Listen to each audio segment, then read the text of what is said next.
உச்சத்தை தொட்ட தங்க விலை மீட்க முடியாத அடகு நகையை விற்பதற்கு இதுவே சரியான நேரம். இனியும் யோசிக்காதீங்க. உங்க தங்க நகைய அதிக விலைக்கு விற்க சிறந்த வழி பிரைம் கோல்ட் ஹப் 9840551787. தெய்வத்தின் அருள் இப்போது உங்கள் கையில். 100% தூய்மையான சில்வர் காயின் உங்கள் இஷ்ட தெய்வத்தின் அழகான உருவத்துடன் உடனே ஆர்டர் செய்ய நிபுராவை அணுகுங்கள். கிடைக்க வேண்டிய அனைத்து விஷயங்களும் நியாயமாகவும் வேகமாகவும் இந்த ஒரு ஆண்டு கண்டிப்பாக துலா ராசினருக்கு. நான் வெஜிடேரியன் ரிலேட்டட் ஃபுட்ஸ் எல்லாம் அவங்க வந்து கண்டிப்பாக சனிக்கிழமைகள்ல அவாய்ட் பண்றது ரொம்ப ரொம்ப மேண்டேட்டரி இந்த வருஷம் ஃபுல்லா. எனக்கு நல்ல ஆட்கள் மட்டும் அமைந்து விட்டால் என்னுடைய தொழில் வந்து ரொம்ப பிரம்மாண்டமா போயிடும்னு சொல்றவங்க நிறைய பேர் இருக்காங்க.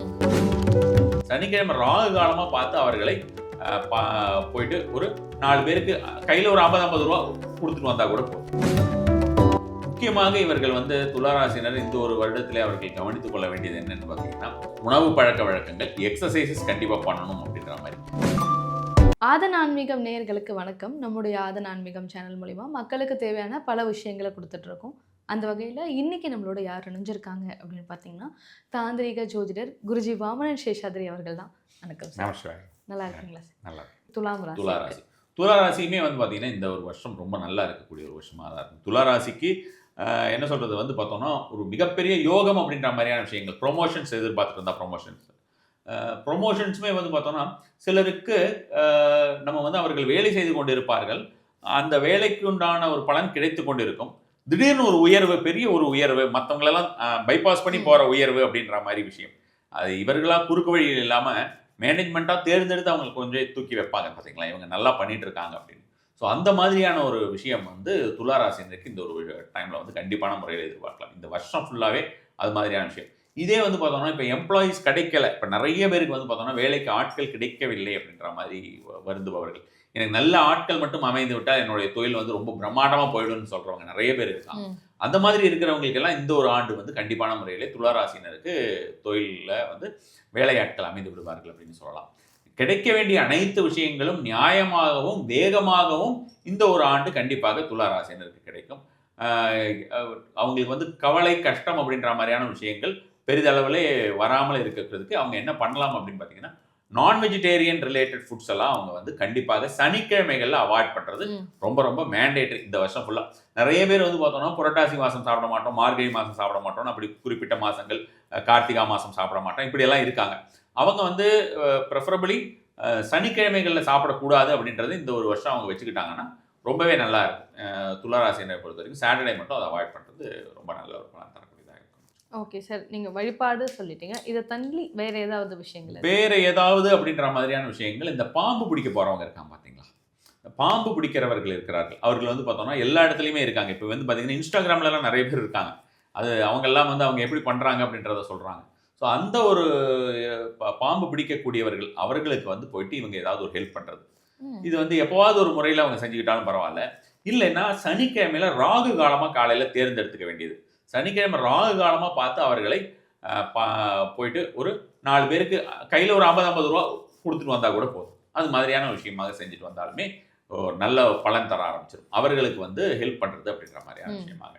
அதே மாதிரி வந்து பார்த்தோம்னா இந்த ஒரு வருடத்திலே அவர்கள் வந்து இந்த நாகர்கள் இருக்கக்கூடிய கோவிலுக்கு, நாகர்கள் நல்ல வழிபாடு பண்ணுறது.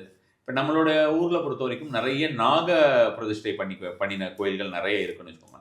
ஆனால் அதெல்லாம் வந்து பார்த்தோம்னா வருஷத்தில் 2 நாள் 3 நாள்லாம் தான் நல்ல ஒரு பண்ணுவாங்க. மற்றபடி வந்து பார்த்தோம்னா பக்தர்கள், வரக்கூடிய பக்தர்கள்லாம் அங்கே மஞ்சளை கொட்டிட்டு போகிறதோட சரி, அதுக்கெல்லாம் தனியான முறையில் அவர்கள் வந்து ஒரு அபிஷேகங்கள் எல்லாம் எப்பவுமே செய்யறாங்களான்னு தெரியல. ஒரு சில கோயில்கள்லாம் ரொம்ப மோசமான நிலைமையிலே இருக்கு. அவங்க கண்டுக்காத ஒரு தெய்வம் அப்படின்னு பார்த்தா நாகர்கள். வருஷத்துல ஒரு 3-4 தடவை தான் அவங்களுக்கு வந்து ஒரு பார்ப்பாங்க. 3 தடவை அது அதிகபட்சமா பார்ப்பாங்க அப்படின்ற மாதிரி இருக்கு. இந்த ராகு கேது வந்ததுன்னா கண்டிப்பா பார்ப்பாங்க, அது மாதிரியான விஷயமாக. ஸோ அப்போ அந்த மாதிரியான கோயில்களில் போயிட்டு அவர்களை வந்து இந்த நாகர்கள் இருக்கக்கூடியது, அல்லது ராகு கேதுன்னே பார்த்தீங்கன்னா இப்போ இங்கே சென்னையில் இங்கே அகத்தியர் கோயில்னு ஒரு கோயில் இருக்குது டி நகரில். இந்த அகத்தியர் கோயில் அப்படின்றதுல வந்து ரொம்ப நல்லாவே எல்லாம் இது பண்ணிட்டு இருக்காங்க. ஸோ அங்கே தனியாக வந்து ராகு கேது அப்படின்னு 2 நாகங்களை மட்டுமே வைத்து வழிபட்டு கொண்டிருக்கிறார்கள். நல்ல முறையில் பண்ணிக்கிட்டு இருக்காங்க. ஸோ இங்கே சென்னையில் இருக்கவங்களாம் அதை யூட்டிலைஸ் பண்ணிக்கலாம். ஓரளவுக்கு டவுனுக்குள்ளே இருக்கிறவங்கலாம் அங்கே போயிட்டு அவங்க விளக்கேற்றிட்டு வர்றது அப்படின்றது நல்ல ஒரு பலன் தரக்கூடியதாக இருக்கும். ஒரு 4 விளக்கில் இழுப்பெண்ணெய் தீபம் ஏற்றினால் நல்ல ஒரு பலன் கிடைக்கும். கருப்பு திரி போட்டு ஏற்றினால் நல்ல ஒரு பலன் கிடைக்கக்கூடியதாக இருக்கும். முக்கியமாக இவர்கள் வந்து துளாராசினர் இந்த ஒரு வருடத்திலே அவர்கள் கவனித்துக் கொள்ள வேண்டியது என்னன்னு பார்த்தீங்கன்னா, உணவு பழக்க வழக்கங்கள், எக்ஸசைசஸ் கண்டிப்பாக பண்ணணும் அப்படின்ற மாதிரி. எக்ஸசைசஸ் எல்லாம் தாந்திரிகத்தில் வருமானா கண்டிப்பாக எக்ஸசைசஸ்லேருந்து மூச்சு பயிற்சியிலேருந்து எல்லாமே எக்ஸசைசஸ் அப்படின்னு நம்ம வந்து சொல்கிறது வெயிட் லிஃப்டிங் தான் எக்ஸசைசஸ்ன்னு சொல்கிறது இல்லை. நடைப்பயிற்சி, இந்த நடைப்பயிற்சி ஆகட்டும் நம்மளுடைய உடலிலே இருக்கக்கூடிய ஒரு சில மர்ம புள்ளிகளை தூண்டுவது. நம்ம வர்ம புள்ளின்னு கேள்விப்பட்டிருப்போம். மர்ம புள்ளின்னு இருக்கு. மர்மா தெராப்பி, மர்ம சிகிச்சா அப்படின்னு சொல்லுவாங்க. ஸோ அப்போ மர்ம புள்ளிகள் அப்படின்ற மாதிரியான ஒரு முறைகள் இருக்கு. 2 புள்ளிகளுக்குமே கொஞ்சம் வித்தியாசங்கள் வரும்.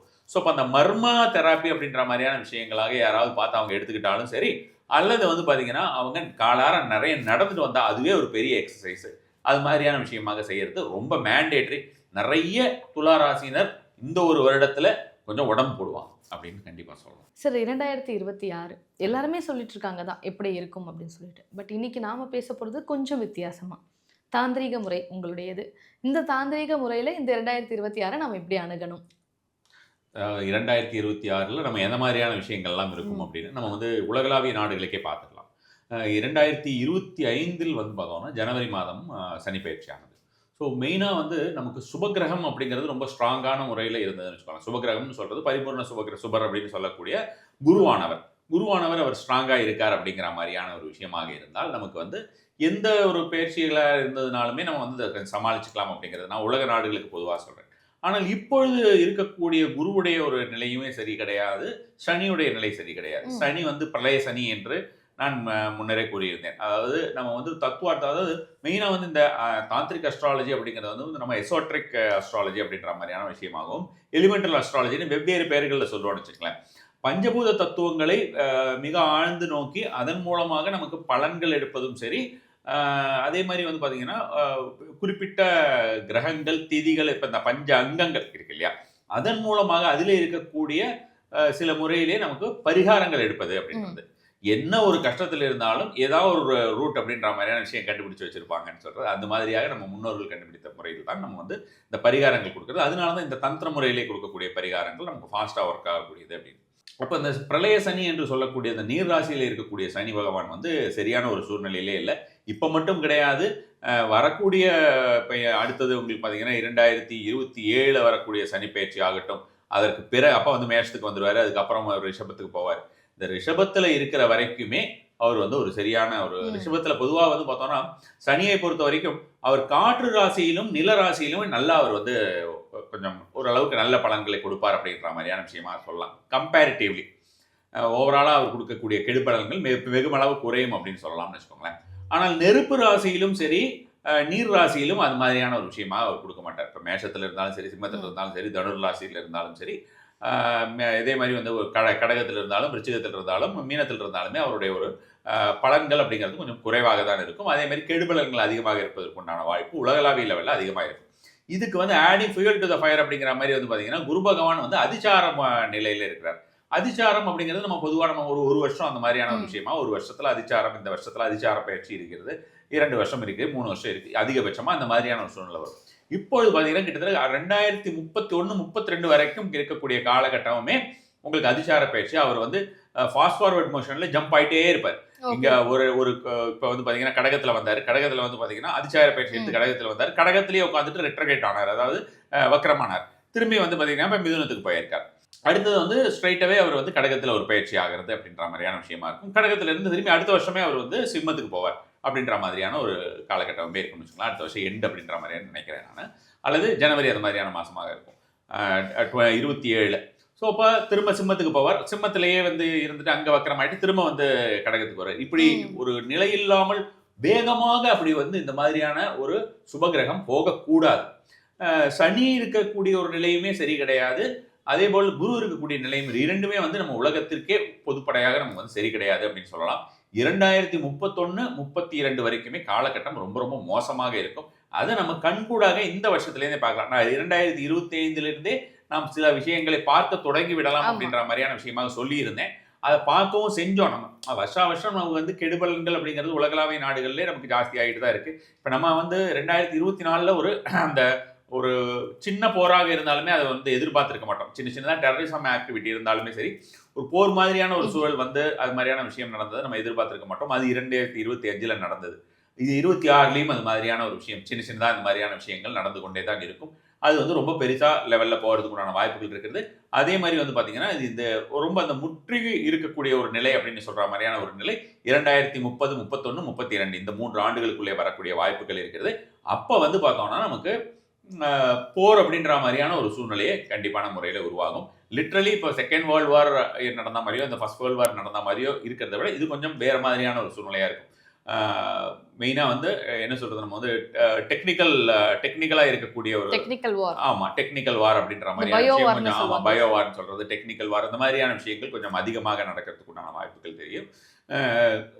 அளவுக்கு அதிகமாக நீரினால் ஆபத்து அப்படின்ற மாதிரி, வேறு சில இடங்களிலே பஞ்சம் அப்படின்றது, உலகளாவிய அளவில் சொல்றேன் நான், பஞ்சம் அப்படின்ற மாதிரி, நீரினால் ஆபத்து அப்படின்ற மாதிரியான விஷயங்கள் இது எல்லாமே வந்து கொஞ்சம் பெருமளவிலேயே நடக்கிறதுக்கு உண்டான விஷயங்களும், நல்லவர்கள் அதிகமாக பாதிக்கப்படுவது அப்படின்ற மாதிரியான விஷயமே நம்ம வந்து இப்போ கண்கூட பார்க்கலாம்.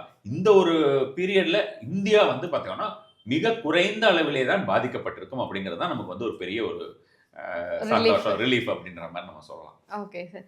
சார் இப்போ நீங்கள் சொன்னீங்கல்ல சார், எக்ஸ்ட்ரீம் பாசிட்டிவ் பிளானட் அப்படின்னா குருவை சொல்லுவாங்க, எக்ஸ்ட்ரீம் நெகட்டிவ் அப்படின்னா நம்ம சனியை சொல்லுவாங்க, சனி, ராகு. இப்போ இந்த 2 கிரகமுமே சரியான பிளேஸ்மெண்ட்ல இல்லை அப்படின்னும் பொழுது நமக்கு வந்து ஒரு காமன் பீப்புளுக்கு எடுத்து வைக்கிற நெக்ஸ்ட் ஸ்டெப்பே பார்த்தீங்கன்னா ப்ராப்ளமாக தான் இருக்குமா சார்? அப்படி சொல்ல முடியாது. இப்போ எல்லாருமே இன்னும் கொஞ்சம் கவனமாக இருக்க வேண்டும், இறை நாட்டம் அதிகமாக இருக்க வேண்டும் அப்படின்ற மாதிரியான விஷயங்கள், கடவுள் வழிபாடு அதிகரிக்க அதிகரிக்க அதற்குண்டான ஒரு வரக்கூடிய சேலஞ்சஸ் எல்லாம் நம்ம வந்து ஃபேஸ் பண்ணிக்கலாம் அப்படின்னு. பொதுவாகவே நமக்கு என்ன சொல்கிறது, இப்போ அக்கிரமங்களும் அநியாயங்களும் அதிகரிக்கக்கூடிய காலகட்டத்தில் நல்லவர்களுமே அதிகமாக பாதிக்கப்படுவார்கள்வா. இப்போ கெட்டவங்க அதில் பெருசா அளவில் தீயது செய்யக்கூடியவர்கள் வந்து பாதிக்கப்பட போகிறது கிடையாது, அவர்களுக்கு சந்தோஷமாக தான் இருக்கும். அப்போ நல்லது அப்படின்னு நினைக்கக்கூடியவர்கள், சாத்விக்காக இருக்கிறவங்களுக்கெல்லாம் அதுக்குண்டான பாதிப்புகள் கொஞ்சம் அதிகமாக இருக்கும்.